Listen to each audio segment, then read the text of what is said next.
우리 한번 함께 하시겠습니다. 이 세상에서 강한 자는 바로 나다. 이 세상에서 가장 강한 자는 바로 나다. 우리가 사람이 살면서요, 넉넉한 분들을 종종 보게 됩니다. 그 넉넉한 사람 만나면 참 행복해지고, 그리고 나도 역시 넉넉해집니다.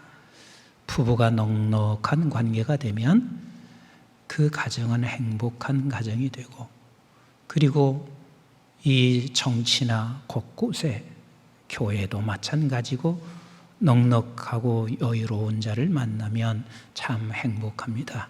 그런데 사실 그렇게 넉넉한 사람을 만나기가 좀처럼 쉽지 않습니다. 가면 갈수록 더합니다. 예전보다 우리가 없어서 그렇게 여유가 없는 것인지 절대 그렇지 않다는 것을 여러분들이 너무 잘 알고 있습니다. 가졌어도 세상껏 우리가 풍부하게 있어도 넉넉하고 여유로운 자를 만나기가 쉽지가 않습니다. 정치하는 사람을 보든 교회를 보든 성직자를 보든 그 어느 곳도 그렇습니다. 왜 그렇게 사람이 여유가 없어서 서로 다투고 상대방의 들보를 쳐다보며 끊임없이 그것을 캐내고, 그래서 가정도 평안을 찾아보기 어렵습니다. 교회도 평안을 찾아보기 어렵고 나라도 마찬가지입니다. 이것만 가지고 있으면 우리는 넉넉할 거라고 생각하지만 성경은 그렇게 말하지 않고 있습니다.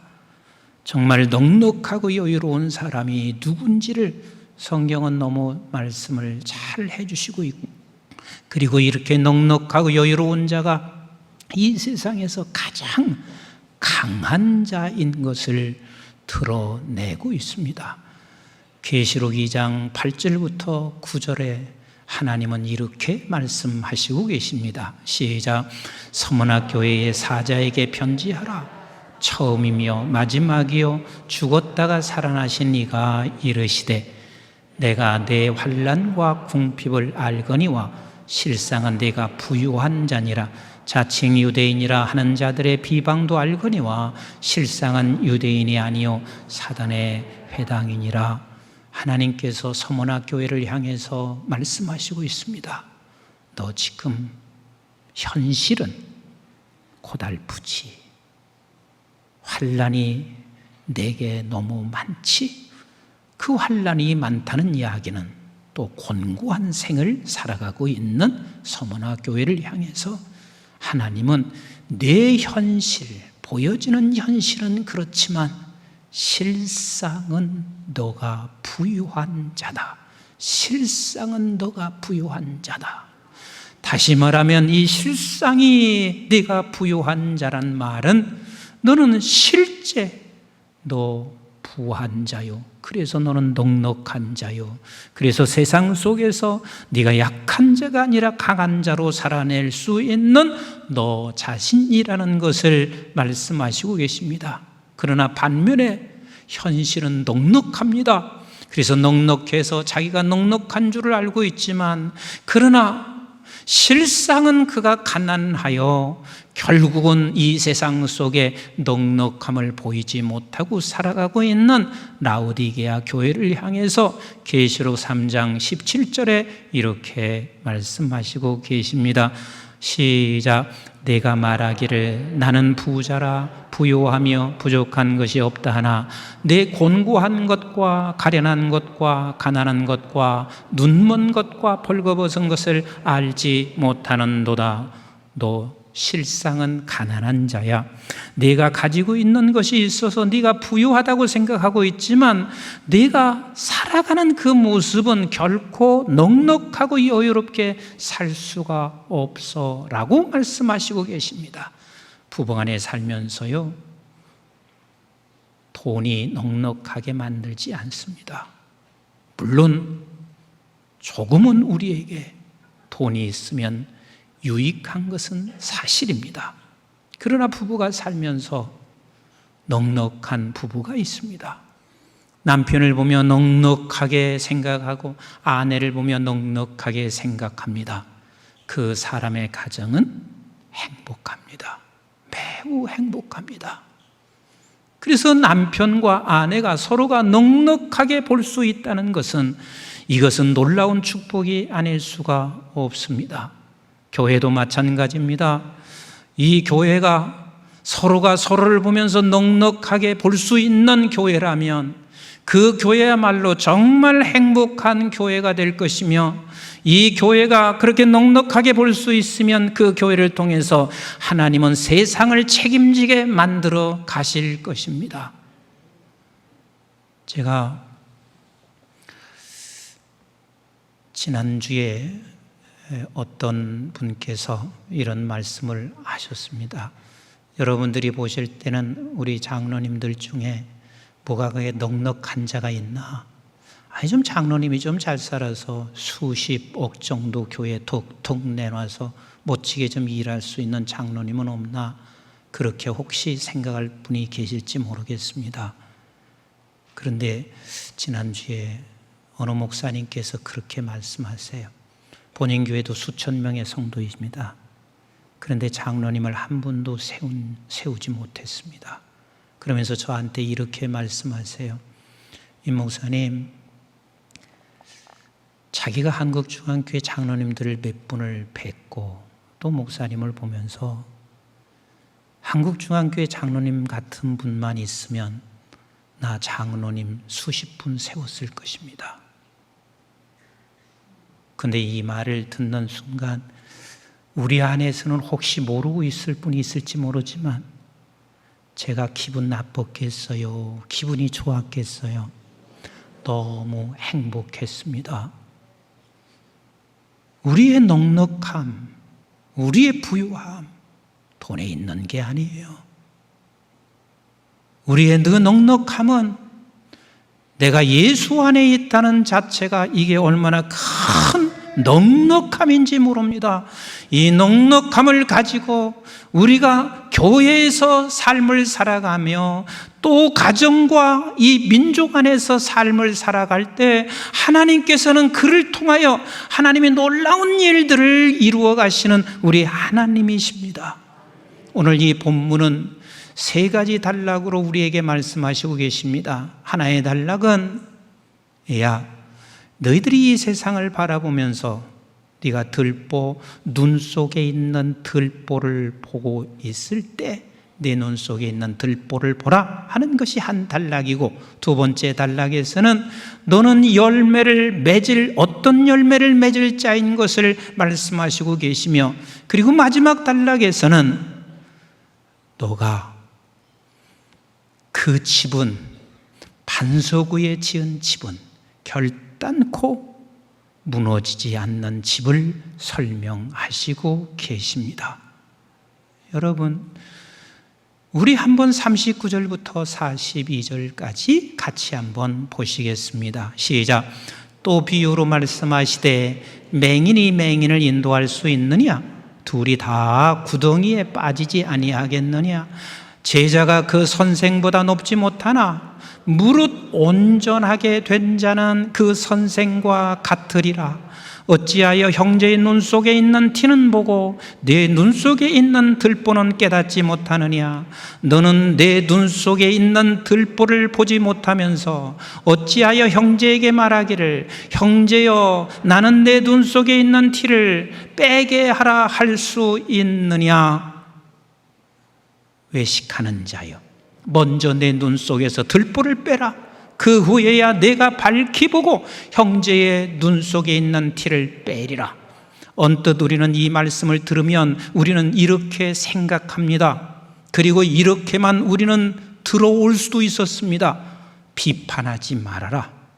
너 형제의 눈 속에 있는 들보를 바라보고 비판하지 말고 내 안의 들보를 쳐다보며 비판하지 말아라. 이렇게만 우리는 생각할 수가 있습니다. 그 말이 틀린 말은 아니지만 우리 하나님께서는 이 본문의 말씀을 우리에게 주시는 것은 거기서 멈추는 것이 아니라 거기서 더 한 발자국, 두 발자국 나가야 하는 메시지를 우리에게 주시고 있습니다. 저는 어려서부터 세상 사람들로부터도 이렇게 수없이 들어왔습니다. 야, 사람 속에서 괴물을 보거든 네 속에 있는 괴물을 보아라.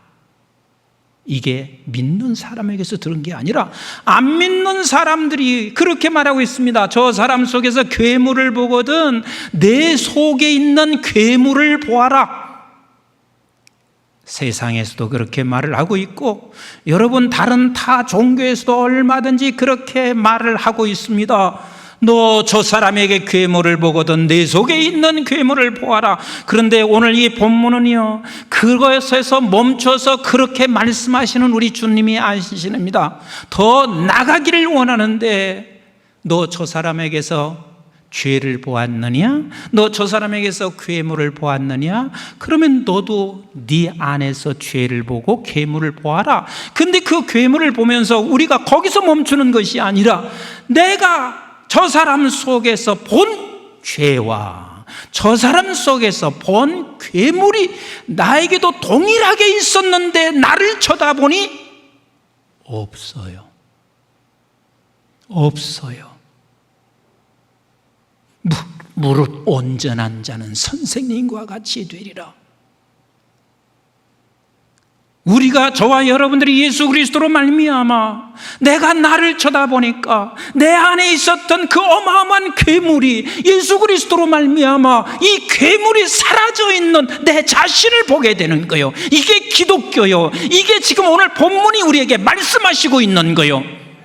그러니 우리는 나 자신의 속에 있는 이 괴물이 주로 인하여 깨끗이 씻어진 것을 바라볼 때 다른 한 발자국 또 나가게 됩니다. 그 한 발자국이 뭐냐면 저 사람의 괴물을 보며 우리가 저 사람을 지적하며 그리고 저렇게 따지는 것이 아니라 그 사람을 보며 하나님, 나도 똑같은 사람이었던 내 자신에게 하나님께서 이렇게 나를 깨끗하게 하신 아버지, 그를 불쌍히 여겨주세요. 그리고 저도 나와 같이 깨끗한 자가 될 수 있도록 하나님 은혜를 베풀어 주시옵소서. 이것이 저와 여러분들이 가진 넉넉함입니다. 이것이 우리가 가진 강함입니다. 돈이 없어도 우리가 이 세상에 내가 어떤 지위가 없어도 이것을 가지고 있는 넉넉한 자가 오늘날 우리 한국 교회에 많아질 때만이 하나님께서 이 땅에 놀라운 역사를 반드시 이루어가게 될 겁니다. 우리 한번 사도행전 7장 59절과 60절 같이 읽어봅니다. 시작. 그들이 돌로 스데반을 치니 스데반이 부르짖어 이르되 주 예수 내 영혼을 받으시옵소서 하고 그랬습니다. 지금 돌로 치고 있는 저가, 그리고 내가 돌을 맞아서 죽어가고 있는 내가 이렇게 60절에 말합니다. 시작. 무릎을 꿇고 크게 불러 이르되 주여 이 죄를 그들에게 돌리지 마옵소서 이 말을 하고 자니라. 여러분 60절에요. 주여 이 죄를 저들에게 돌리지 마옵소서 이 말을 한 스데반을 단순하게 여러분들이 읽고 넘어갈 수 있습니다. 그런데요, 스데반이 이렇게 기도할 수 있는 이유가 뭔 줄 아세요? 하나님, 내가 보고 있는 저들의 죄가 내 안에 똑같이 있었습니다. 저들이 돌을 치는 그 악함과 이 모든 죄악, 괴물 같은 저 속에 있는 것이 내게도 똑같이 있었습니다. 그런데 그런 똑같은 나 자신을 하나님이 나를 용서해 주셨잖아요. 그래서 나를 죄악에서 벗어나게 했잖아요. 그래서 내가 지금 하나님 나라, 죽어도 영원한 나라에 가는 이 소망을 지금 갖고 있잖아요. 그렇다면 나를 용서하신 아버지 하나님, 저들도 하나님 용서해 주실 것을 믿고 기도하고 있는 거예요. 우리 한번 구약에 있는 모세, 모세가 기도한 그 모습을 우리 한번 같이 볼까요? 출애굽기 32장 30절로 32절 시작. 이튿날 모세가 백성에게 이르되 너희가 큰 죄를 범하였도다. 지금 모세는 온 백성들의 큰 죄를 보았습니다. 백성들의 들보를 보았단 말이에요. 이 들보가 작은 들보가 아니라 아주 큰 들보를 보았습니다. 그러면 우리는 어떻게 하냐면 그 들보를 바라보며 죽일 놈들, 이 나라는 결국은 이래서 망할 것밖에 없는 나라야. 우리가 지금 그러지 않아요? 이 민족을 쳐다보며 정치하는 사람들 봤을 때 끊임없이 저들이 다툼이 있고 세상에 하나가 되지 못하는 것을 바라보며 우리가 이렇게 생각하지 않았나요? 옛날에 사파가 끊임없이 싸우더니 망하고 이 나라는 어찌해서 한 번도 제대로 하나가 되지 못하고 있나? 결국은 망할 놈의 나라야. 이렇게 생각하지는 않았나요? 지금 이스라엘 백성들이 어느 하나 소망이 없습니다. 우리 하나님께서 이스라엘 백성들을요 애굽에서 건져내시잖아요. 그 건져내시는 것은 저들이 두 눈으로 똑똑히 봤잖아요. 하나님이 얼마나 어마하신 분이신지 그들이 두 눈으로 봤잖아요. 홍해를 건너시고 그리고 자기 뒤를 쫓아오던 모든 애굽의 군사들을 다 죽이시고 있는 이 엄청난 것을 보았잖아요. 그렇게 어마어마한 역사를 보았던 이스라엘 백성들이 지금 여전히 우상을 섬기고 금신상을 만들어서 그곳에 절하고 있는 그것을 지금 모세가 쳐다보고 있습니다. 저들의 민족의 들보를 쳐다봅니다. 그리고 나서 모세는 이렇게 기도하고 있는 거요. 같이 계속 읽어봅니다. 큰 죄를 범하였도다. 시작. 내가 이제 여호와께로 올라가노니 혹 너희를 위하여 속죄가 될까 하노라 하고 모세가 여호와께로 다시 나아가 여짜오되 슬프도소이다. 이 백성이 자기를 위하여 금신을 만들어 싸우니 큰 죄를 범하였나이다. 큰 죄, 민족의 들보를 쳐다보고 있습니다. 인간들의 들보를 쳐다보고 있습니다. 그리고 31절에 이렇게 기도합니다. 시작. 그러나 이제 그들의 죄를 사하시옵소서. 그렇지 아니하시오면 원하건대 주께서 기록하신 책에서 내 이름을 지워버려 주옵소서. 여러분, 모세는 압니다. 하나님의 생명책에 기록되어 있는 자신의 이름은 그 어떤 누구도 그 이름을 지울 수 없다는 사실을 알고 있습니다. 그런데 모세가 이렇게 기도하고 있는 이유가 뭔 줄 아세요? 하나님, 나 80년 동안 내가 얼마나 형편없는 놈이었습니까? 내 힘으로 민족을 구해보겠다고 그렇게 내가 사람과 싸우더니 내가 쫓겨났습니다. 40년 동안 내가 광야 생활하면서 내가 이렇게 아무것도 할 수 없는 얼마나 형편없는 내 자신이었습니까? 80년간. 그런데 하나님께서 내 80세의 나를 불러서 오늘의 나의 이 자리를 만들어 놓으셨고 나 같은 사람을 민족을 이끌어가는 지도자로 나를 만들어 놓으신 것은 우리 하나님이십니다. 내가 저들과 다를 게 뭐가 있나요? 내가 민족을 본 들보 그리고 내 속에 있는 이 민족의 예외가 아니라 똑같은 이 들보를 가진 자가 바로 나라는 사실을 나는 알고 있습니다. 그런데 나를 건져내신 하나님, 이 민족을 건져내실 것을 나는 믿습니다. 지금 건방지게 모세가 그렇게 지금 내 이름을 빼내주세요, 건져내세요. 하나님 앞에 위협적인 기도인 것 같습니까? 아니요, 위협적인 기도가 아니라 나 같은 사람을 그리 만들었으면 이 민족도 동일하게 하나님은 그리 하실 하나님인 것을 믿고 기도하고 있는 거예요. 어느 분이 이렇게 말씀하시고 있어요. 목사님, 중국이 선교사를 내쫓더니 아주 참 하나님이 징계를 내리셔서 우한에 코로나가 발생하더니 그 남쪽으로 홍수가 나서 초토를 만들어 놨습니다. 그 이야기를 제가 들으면서 때마침 이 말씀을 제가 묵상하고 있는 터라 그렇게 얘기하는 건 아닌데, 여러분, 지금 중국의 홍수가 4,552만 명이 이재민이 됐습니다. 우리나라 남한의 인구 전체가 이재민이 된 거하고 다를 게 없어요. 경제적 손실은 지금까지 어제까지 계산한 게 27조 정도 됩니다. 우리나라 1년 살림살이 하는 모든 경제의 15분의 1 정도가 됩니다.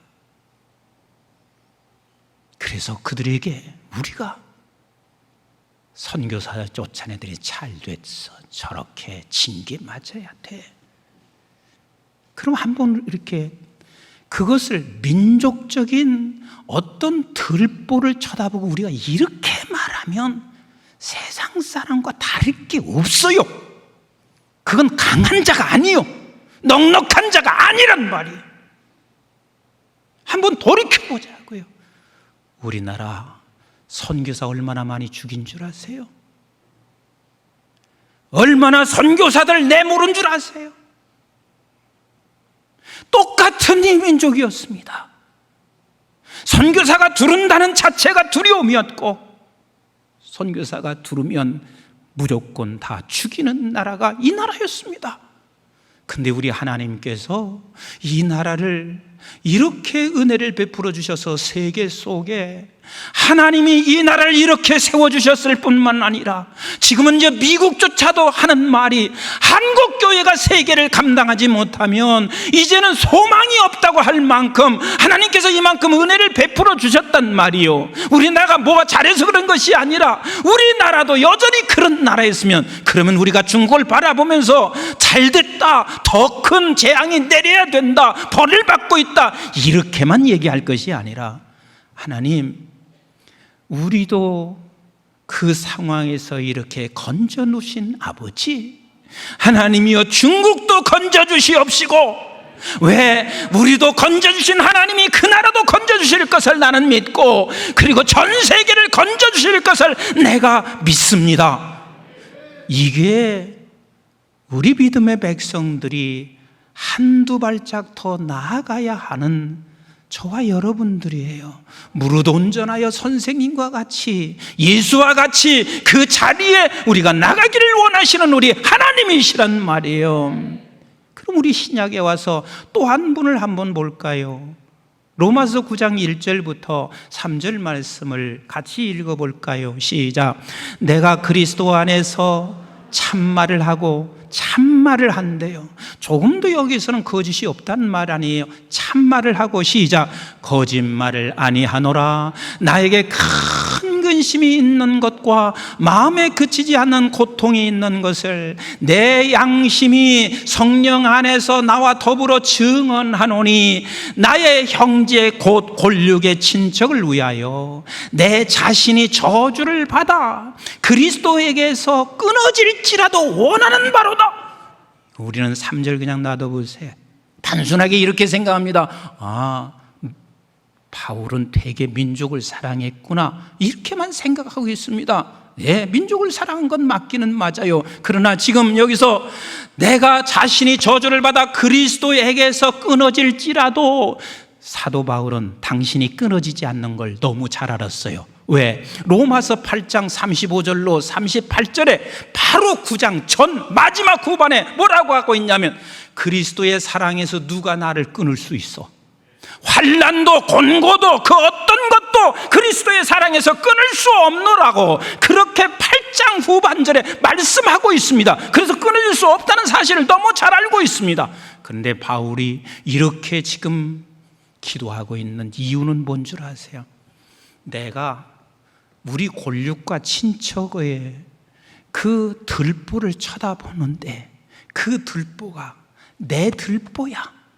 나하고 다를 바 하나도 없는, 아니 더하면 더했지, 나하고 다를 바 없는 그 들보를, 그런데 우리 하나님이 나에게 이 들보를 빼주셨잖아요. 이 들보를 완전히 사해 주셨잖아요. 이 들보를 깨끗하게 하셨잖아요. 그런 하나님이면 저렇게 내 골육과 친척 속에 있는 이 들보를 우리 하나님은 반드시 빼주실 하나님, 사해 주실 하나님인 것을 내가 믿고 기도하고 있는 거예요. 우리가 부부가 살면서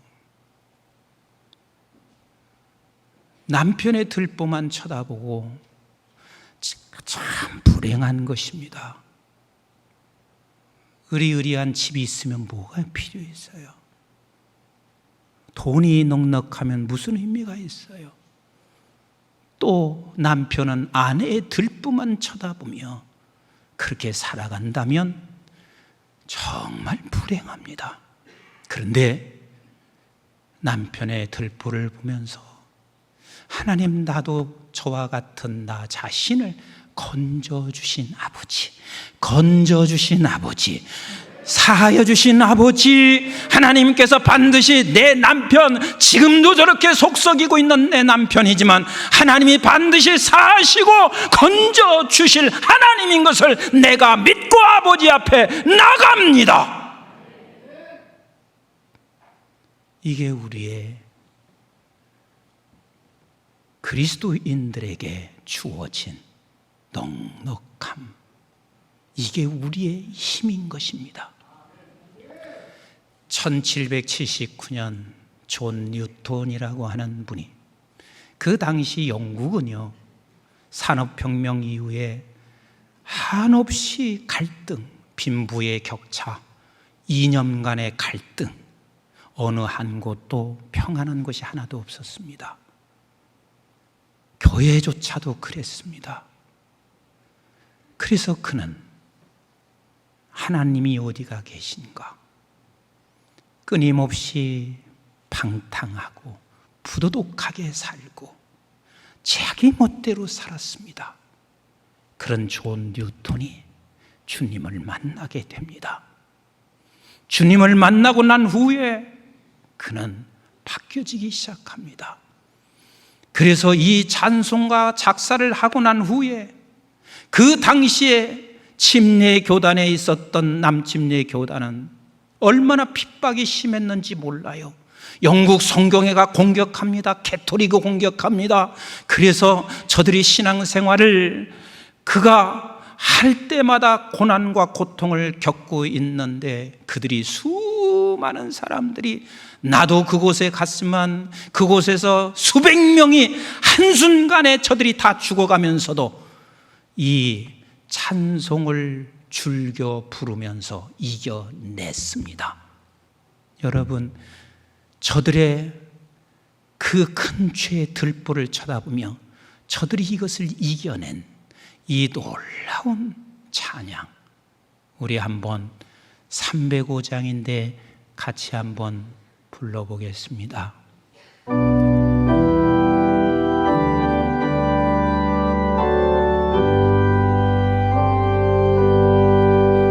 나 같은 죄인 살리신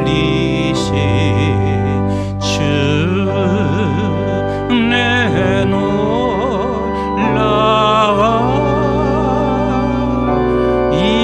잃었던 생명 찾았고 광명을 얻었네. 사랑하는 성도 여러분, 저들의 들보를 바라보며 나 같은 죄인, 저들보다 못지않은 들보를 가지고 있는 나를 하나님이 건져내셨으니, 그 상황 속에서도 이 존 뉴턴뿐만 아니라 수많은 사람이 이 찬송을 부르며 세상이 감당할 수 없는 강한 자로, 넉넉한 자로, 여유 있는 자로 살아내고 있습니다. 우리 한번 2절 같이 찬송 드려봅니다.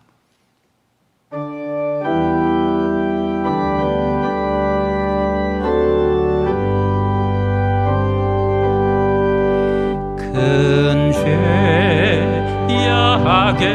죄악에서 건지신 주 내 고마워.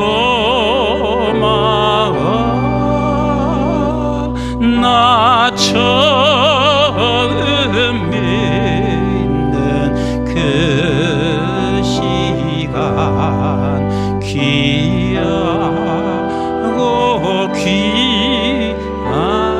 이제껏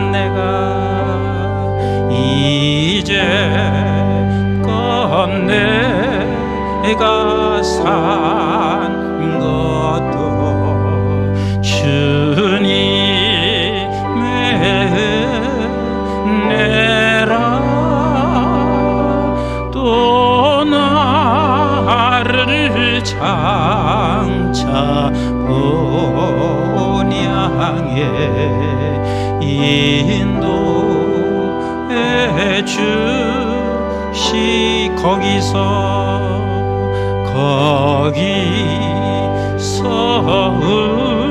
우리 영원히 주님의 은혜로 해처럼 밝게 살면서 주 찬양하리라.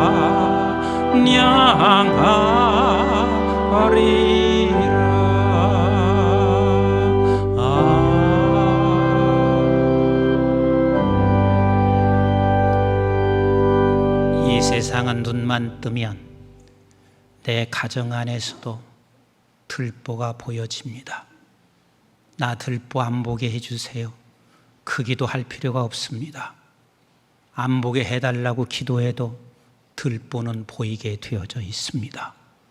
그런데 중요한 것은 이 들보를 보며 내 들보를 보게 하시고, 내 들보를 보며 하나님이 사해 주신 것을 바라보고, 나 같은 사람도 하나님이 이렇게 이 들보를 사해 주셨는데, 주님이여, 저도 아무리 약한 사람이라 할지라도 그도 하나님께서 반드시 건져내실 것을 믿고, 이 가정 안에서 그를 위하여 기도하며, 또 우리 교회가 우리 이 민족을 위하여 기도하며 온 세계를 위하여 기도하여 하나님의 나라를 이루어 가시는 주의 자녀들이 되시기를 주의 이름으로 축복합니다. 넉넉한 자, 이 세상이 감당할 수 없는 강한 하나님의 사람들로 이 세상을 주님의 나라 이루어 가게,